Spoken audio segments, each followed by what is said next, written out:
Good morning, everyone. Let's just get the camera on and get rid of Bob.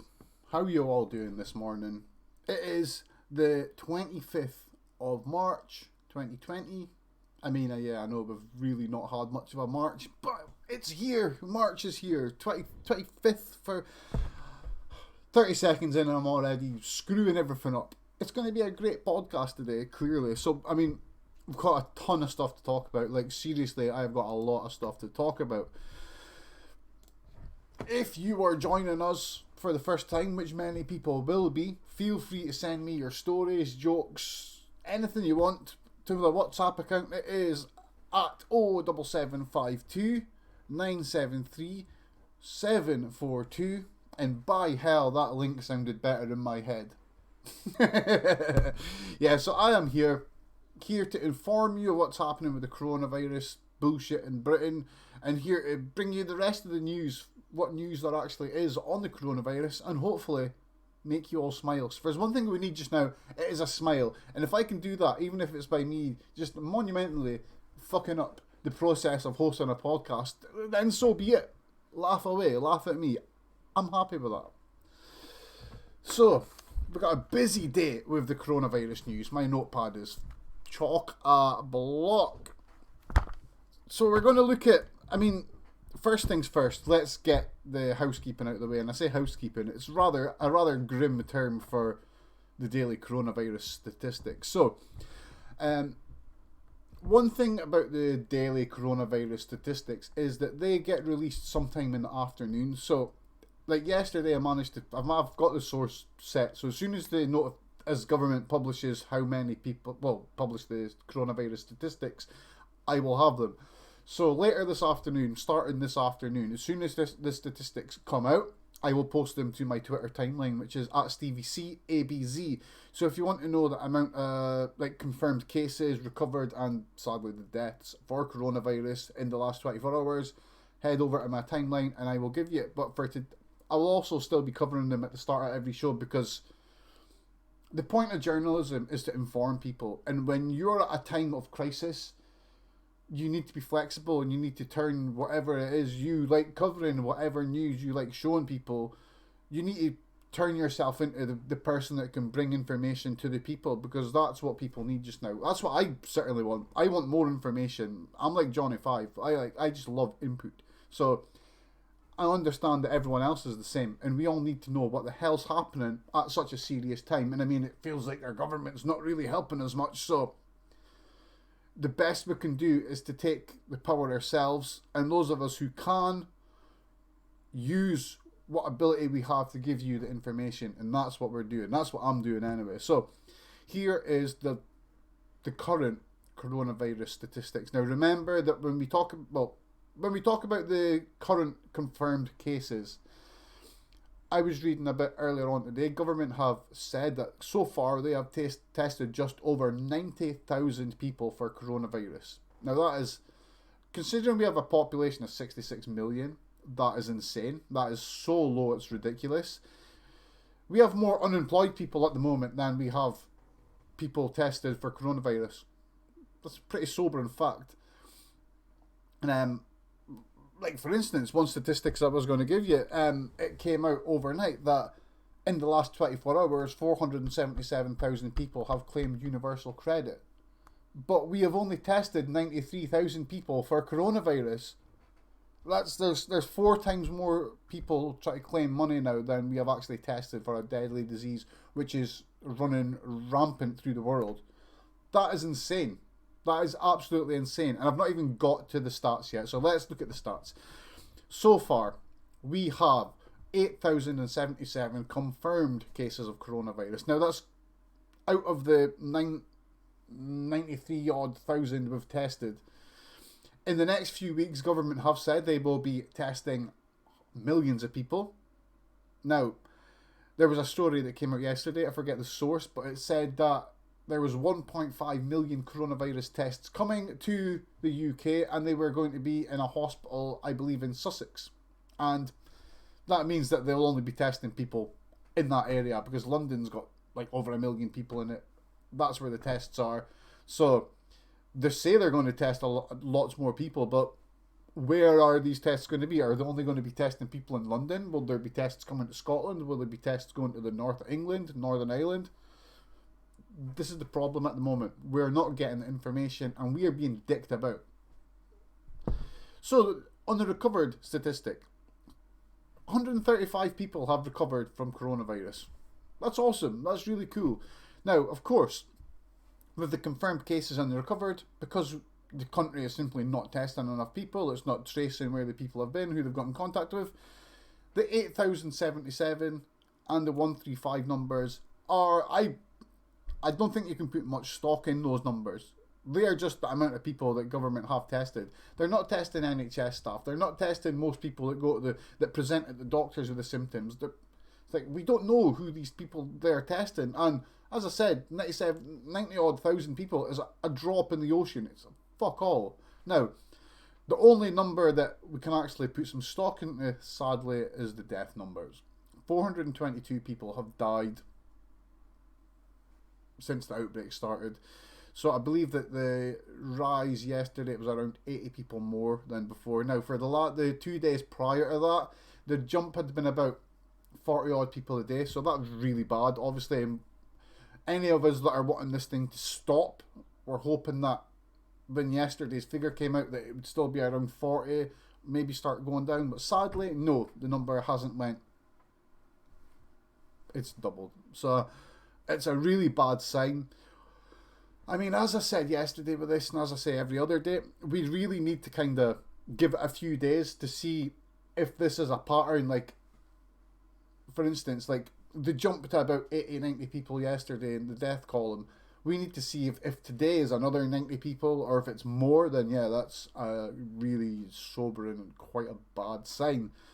So fingers crossed that we start beating it, because we really need to, or the country is going to just be destroyed, totally destroyed. I mean, I fell asleep last night watching quite a scary documentary, and it was interesting because it was a documentary that I found on YouTube, and it was posted there a year ago, without any knowledge that the COVID-19 crisis was going to happen, and it talked about the Spanish flu, and it talked about the mistakes that were made.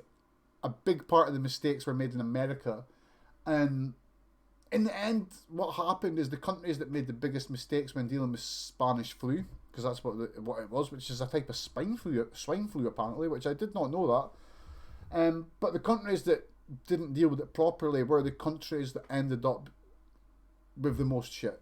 Like, America got absolutely ravaged by that. And yesterday, we'll have Donald Trump saying that he's only going to be giving a shit about this until Easter. After Easter, screw it. He wants to deal with something else. He's going to stop the shops being closed from Easter and all sorts of stuff, which will... if Trump does that, I mean, I'm laughing, but I'm laughing because I laugh as like a defense mechanism.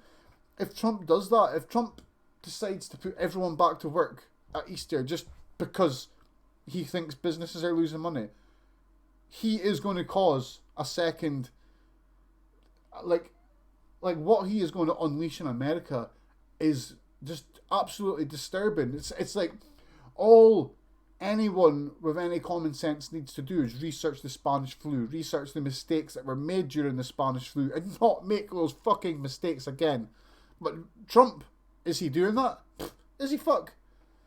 He's going to do the same again, and it's probably going to lead to millions of Americans being very ill, and a majority of them will sadly die, and it'll all be Donald Trump's fault. So that said, lastly, on the spread of COVID-19, on the coronavirus spread topic, news that was published just before I went on air was that Prince Charles has apparently tested positive for COVID-19. Now, Prince Charles and Camilla Parker Bowles, they're up in Aberdeenshire at the moment, at Balmoral, which is kind of worrying because, I mean, I live at the end of the road it takes you to Balmoral, literally. It's about 40 minutes from here. Thankfully, they're in a castle, I'm in a house, I'm a pleb, they won't come near me. Fingers crossed. But yeah, Prince Charles has it. I mean, it's worrying for him. Just Prince Charles he's not a young lad, he's 70. Camilla's got to be getting on a bit as well. She must be around the same age.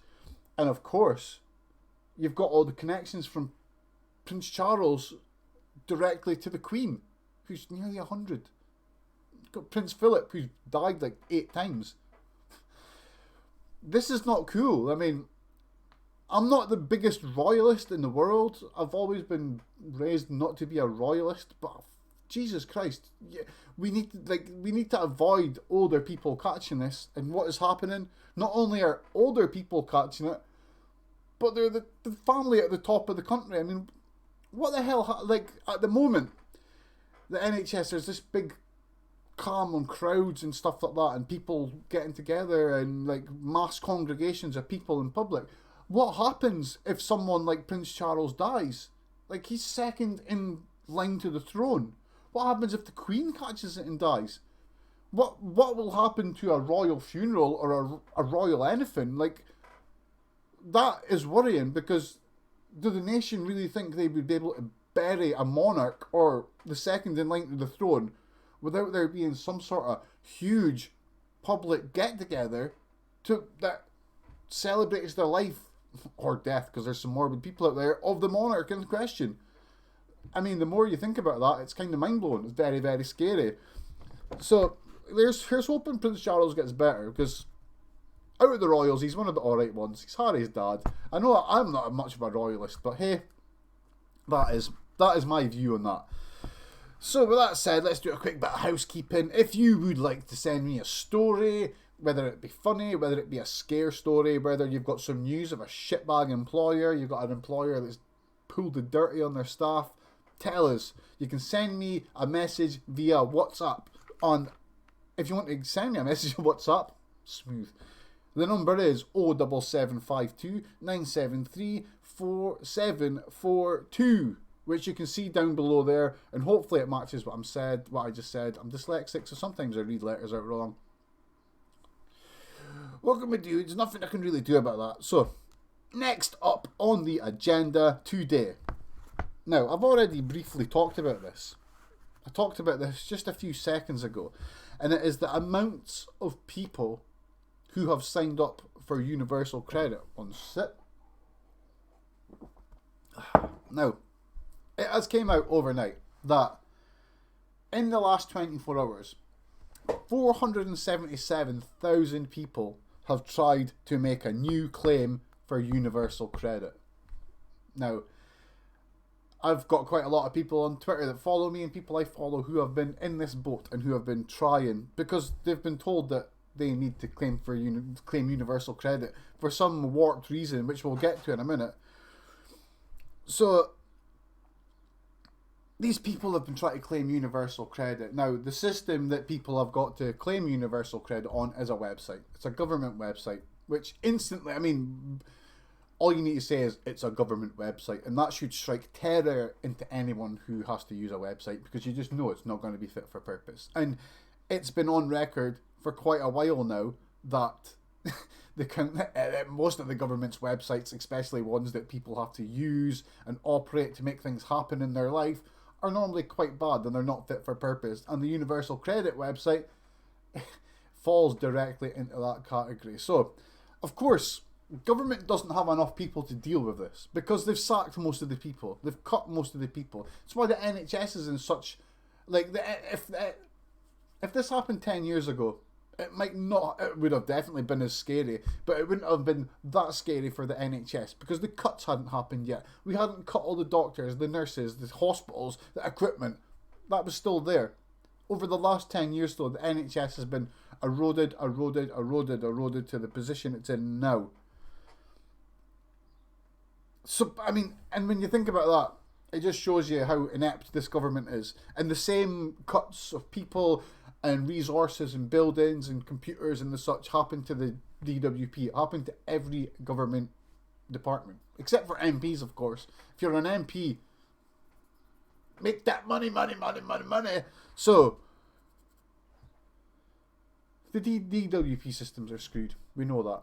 And yesterday we had all these people try to claim universal credit, which I feel they shouldn't be claiming universal credit, period. But that said, they've had to, because they feel they've got no choice. They need to pay rent. They need to eat. And some of them were waiting 8 hours, 10 hours on a website, in a queue on a website. How was that in 2020? How was that remotely cool? I could not believe what I was seeing. Like literally, people. Like there was one story I read. I really should write these down because it was quite bad. But I mean, one of the stories I seen, which was the worst. Someone waited, I think it was 4 hours, something like that. It was number 58,000 in a queue. I shit you not, 58,000. He waited in the queue, and then when he got to his turn, something happened because it's a shitty government website that doesn't work properly, and he got put to the back of the queue and had to wait another 6 hours or something. How in 2020 is that acceptable? How, like, we've got websites like, we've got companies like Amazon, Google. I mean, we've got websites out there that deal with forms millions at a time every day. But the government of the United Kingdom, one of the world's superpowers, can't make a website for people to claim benefit without there being a stupid fucking 8-hour wait in it or whatever. It just blows my mind. Now, I mean, let's look at... I mean, I was going to talk about the percentage of people that actually claimed this yesterday, but let me quickly sidestep into the whole topic of why people are claiming job seekers allowance. So as we know, a few days ago, Rishi Sunak and Boris Johnson unveiled their financial help package. Now, the financial help package is a load of shit. For one, they said that employers would receive between employees would receive between £1,000 and £250,000. So it's like instantly, straight off the bat, just with that alone, it's like, sorry, why are some people getting 1,000 and some people getting 250,000? We're all in exactly the same situation together. Should government not give us all the same fucking thing? And then we've got the screw job, the actual complete burial of half a society, and that is that they're not helping the self-employed. They're not helping people like me who work within the gig economy because there's no other fucking jobs around because the Tories have destroyed the labour market, and they're not helping this. So like casual self-employed gig workers, we're all getting screwed over. Now, I don't know how many workers there are that fall into this category, but there are a lot. And the help that has been sent our way is that we have to claim universal credit. We have to claim an unemployment benefit because the government, like because of pandemic. It's disgusting. It's like absolutely disgusting. And the real kicker, the bit that makes it really, really horrible is the fact that government will happily give some people in society £2,500 per month. They will give some people that, but not all. Like, sorry, have we not all paid national insurance? I mean, I had a thought about this. I mean, obviously, we all take for granted that we pay national insurance on our wages or whatever, and that it goes to the NHS. But we pay tax and we pay national insurance. Our tax and national insurance all goes towards bits come out towards the NHS. But at a time like this, is this not when the insurance element of what we pay towards the state should come good?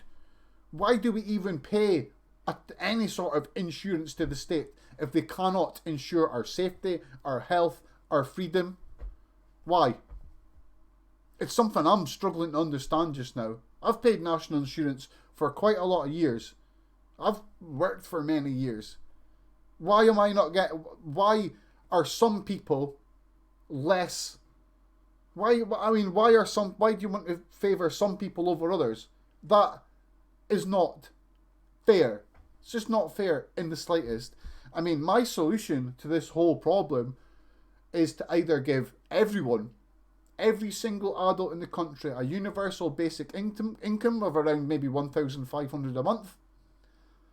Obviously, rent and everything's been paused, so people don't need to worry about that coming out of their money. So an amount like £1,500 a month to everyone should be doable.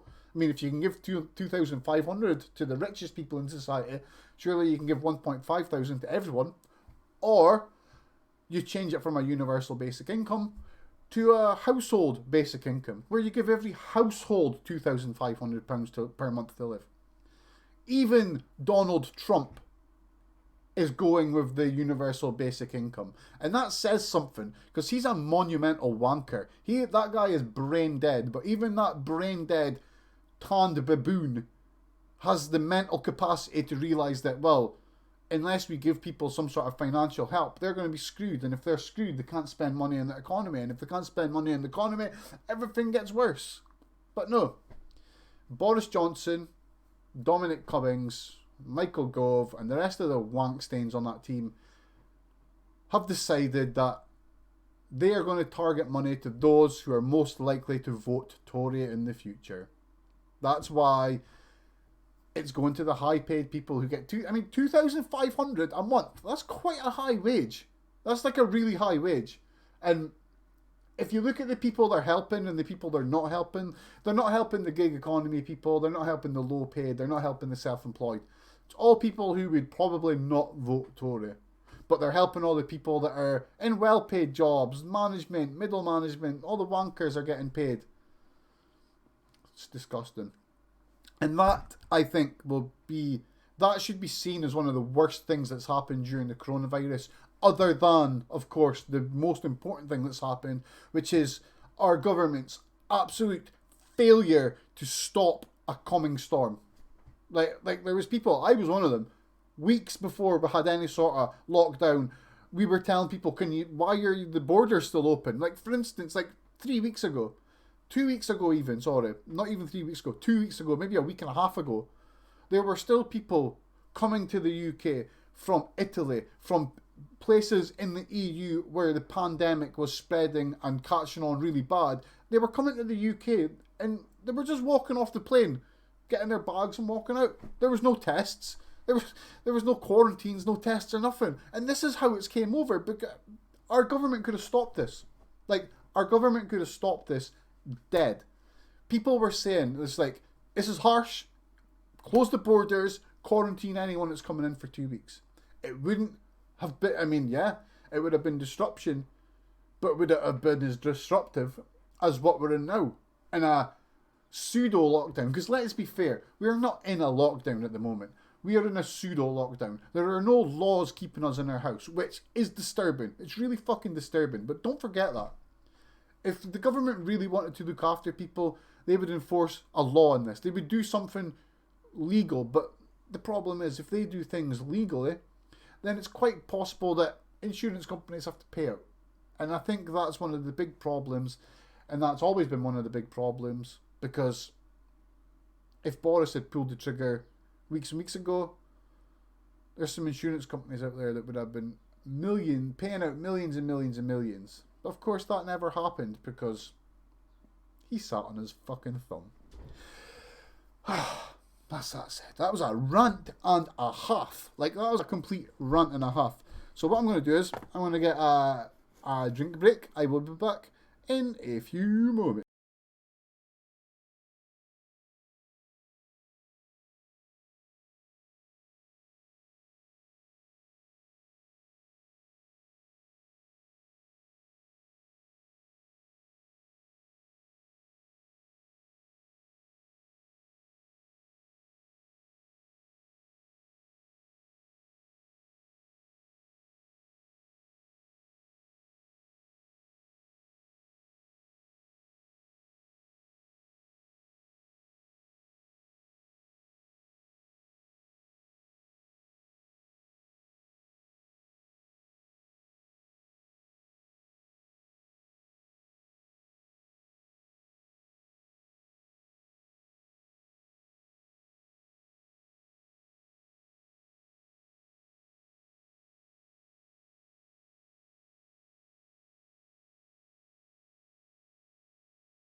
And we are back. Let's get this music down. Where's my camera? Where is my fucking camera? Bob, go away. Where am I? Hey, there I am. I had to get a drink there. I had to get a drink because that last rant, I got a bit off topic there, but meh. In more light-hearted news, as you may have seen yesterday, There's apparently a new virus on the go. It's called Hantor virus. I seen people panicking about this yesterday. People spreading it as if this is the new thing to worry about. As if like we don't have it bad enough. We don't have it bad with coronavirus. Let's not worry about it, right? This hantavirus, or whatever the hell it's called, is not a risk, right? I'm just going to say it very briefly what this is. Hantavirus is a virus that, to be blunt, you catch it off of rat shit. If you're in and about rat shit a lot, there's a chance you can catch this. Thankfully, there are no cases of this virus jumping from person to person. It can jump from rat shit to person. How that happens, I frankly don't want to know. But once it's in a person, that person gets very ill and dies. But thankfully, it doesn't spread. So I just wanted to say that because, well, yeah, it's a fucking crazy bit of news. And we've got enough to worry about without worrying about new scary viruses that come from rat shit. Because we all love lying and rat shit. And of course, that's a big risk to us all. So you are listening to the Lockdown Vaccine Podcast. Finally came up with a good name for it. The Lockdown Vaccine, broadcasting every day. Remember and cover your face. If you have anything you want to tell the show, a story, news, joke, a meme, you can get a meme at the side there, even though they don't seem to be working very well. What have I done? What have I done? Now, here we go. If you've got a funny picture, oh, they're that side actually. Send it to me. You can WhatsApp the show. The number is down there. It is 07752 973 742. Got it right. Send me it. Go for it. And in the coming days / weeks, I'm going to be doing the ability for people to call in the show. As absolutely risky as that might be, I will do phone-ins. Because why not? Like, why the hell not? Would be as well. There's nothing else happening. So, yeah, if you've got anything to say, send a message, WhatsApp the show. I'll read your bullshit out in there. Why not? So, of course, in the last few days, the Wanker list is building. So, overnight. Now, of course, the coronavirus Wanker list is something we started yesterday. At the moment, my money is on Tim Martin winning this award. I don't think there's anyone that's been a bigger wanker during the coronavirus than Tim Wanker. Of course, Boris Johnson's not included in this, so let's forget about him. But this is just businesses that have done bad by people and who have screwed over their employees. So overnight, one of the big names that I had people telling me was Wren Kitchens. So Wren Kitchens, I have had, I think there was about 50 odd people wanted Wren Kitchens added to the list. So Wren Kitchens, I'm sorry, but you have been added to the list. Do better by your staff. So apparently they just sent staff home. Did the usual. Staff have been sent home. They don't know what's happening. They don't know if they're going to be sacked. But they've been told that they have first dibs of the jobs when they come back. It's like you're wanting to go back to an employer that's fucked you over like that. I don't think so. So I really should have kept this on screen at the moment, but I didn't. So tomorrow we'll have more. But I mean, people who I forgot to add to the list. Now there's one key person who I forgot to add to the list. And that was Richard Branson, because by hell he is a wanker. An absolute wanker. Mike Ashley's also on the list. And someone told me Gower Furniture, but I don't know what they've done yet. Now, and a small addition, a little birdie told me that Brewdog should probably be added as well, because they've sent a load of staff home and they're only getting paid because the government are paying Brewdog. Wanker employers everywhere that are taking this stuff out on their employer. Company, right? The thing with this is, like, Tim Martin and Mike Ashley and Richard Branson all epitomise this view that I've got. And that is that their business, these men who are put on a platform by the people that run our country as the top businessmen in the country, their businesses cannot be that solid, because as soon as something bad's happened, they're cutting staff, they're cutting wages, they're doing everything to not give money out. Whereas you've got companies that people have never heard of, littler companies that treat their staff right, who are telling their staff, look, no one could help this, you can't come to work, take a month off, paid, we'll sort it when we come back. Like, why can't Richard Branson, Mike Ashley, and Tim Martin do that? Do these companies not have the money to afford to look after their staff properly? And if this is the case, why the fuck are they constantly put on a platform as examples of good businesses that do well in business? Because clearly they don't do well in business. Richard Branson was asking for a massive cash bailout to save Virgin Atlantic. It's like, fuck off. Why should Richard Branson get a big bailout? The guy's a billionaire. Let him spend his own freaking money on this. Mike Ashley, I don't know how much he's worth, but he did the same. He was trying to keep his stores open, trying to force his staff to work as key workers when, sorry, buying trainers is not an essential fucking pastime. You don't need that. You don't need trainers to survive coronavirus. It's a fact of life. And not only that, you can sell it all online. Your deliveries are still fine. Now, I was going to take Mike Ashley off the list because he changed his mind. He decided to keep the stores closed. But then, in a double change of heart, a bit Mr. Burns like, he decided, well, if I can't fuck the staff over, let's fuck the customers over. And he jacked up the prices on home gym equipment and skipping ropes. So Mike Ashley, you were taken off the list, but you were added back to the list. I need to get a Chris Jericho gif on here permanently. So those three have been absolutely added to the list. So Wren Kitchens is on the Wren Kitchens, Brewdog and the like. They're all teetering on the outside of the list at the moment. It's quite likely that they could be added to the wanker list, but I need more. I need more proof of this wankerness. So as I said, if you've got any stories of asshole employers during the coronavirus, send them to the number down there. Send me a WhatsApp, or you can send me a tweet at StevieCABZ, and we'll talk about them. Let's talk about shitty employers, because I've had to deal with shitty employers all my life. I've got a shitty employer.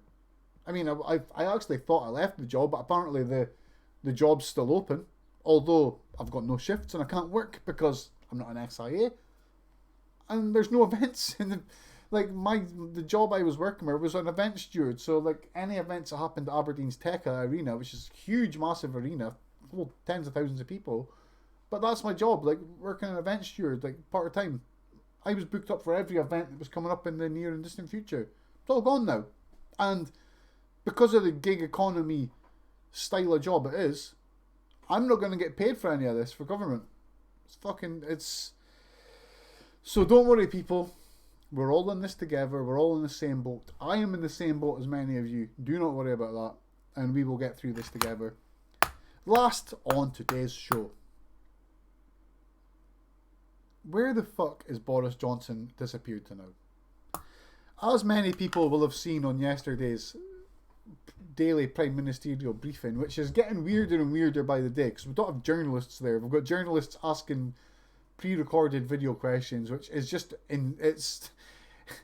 you couldn't get any further from holding government to account if you tried, but it's happening. So on Sunday, Boris Johnson decided that he was going to do a pre-recorded wartime style address to the country, which the more you watch it, the funnier it is. I mean, the subject matter is really disturbing, but the way Boris Johnson speaks in that video is fucking hilarious. Like, there's one minute he's like, "You should say no," and he just hams it up constantly, like Churchill. He ain't. So that was on Sunday. There was no live briefing. There was no scrutiny of what he said. But it was a very important thing that apparently happened after a Cobra meeting, so we can let him slide there. Fast forward to yesterday's press conference, the Monday COVID-19 briefing. Who was it hosted by? Was Boris there? No, Boris was not there.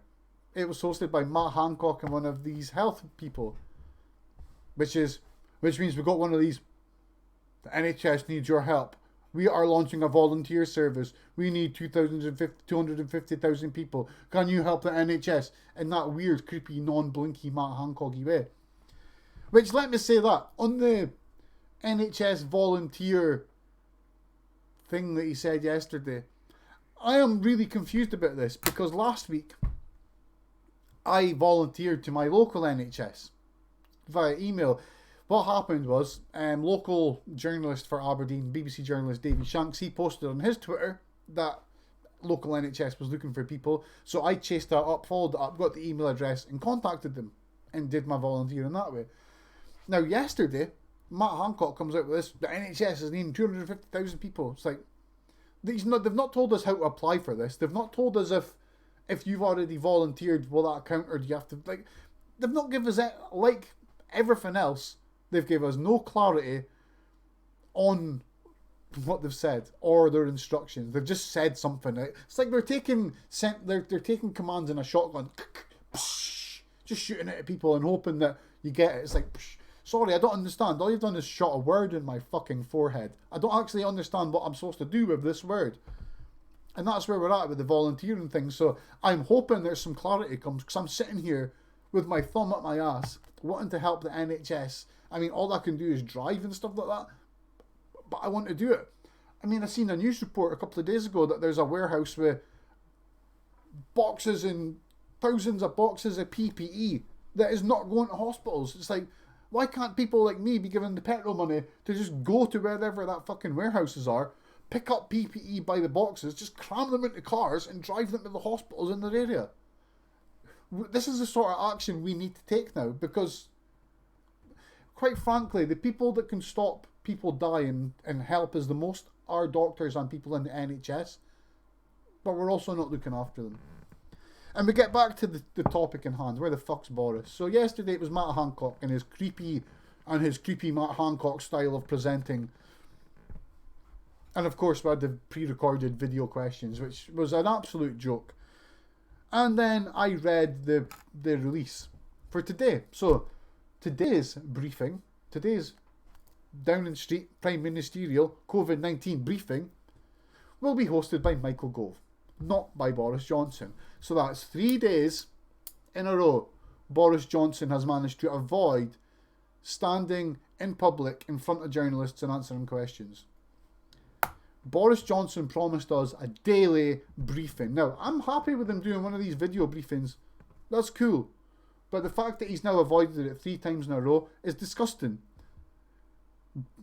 It took him a whole week, 7 days, for him to stop doing these live briefings.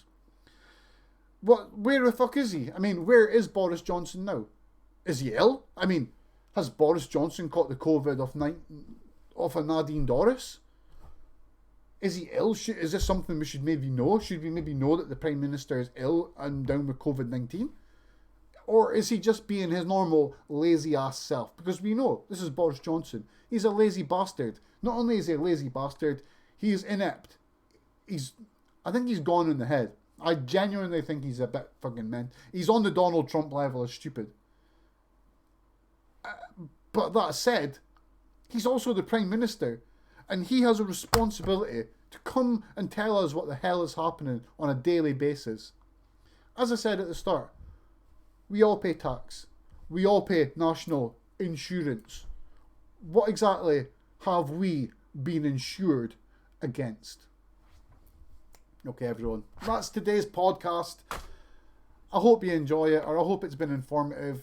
Once you've watched it, please get a like and share and all that sort of stuff so we can spread people some facts and maybe get people talking about stuff. Please, if you have any funny stories to share with me you would like to read out on air, send it to me on WhatsApp on the number below, 07752 973 742, and I will fill the show with good messages and goodwill and your funny stories, because let's be frank, we need a laugh. We all need a freaking laugh. Stay safe, cover your face, wash your hands,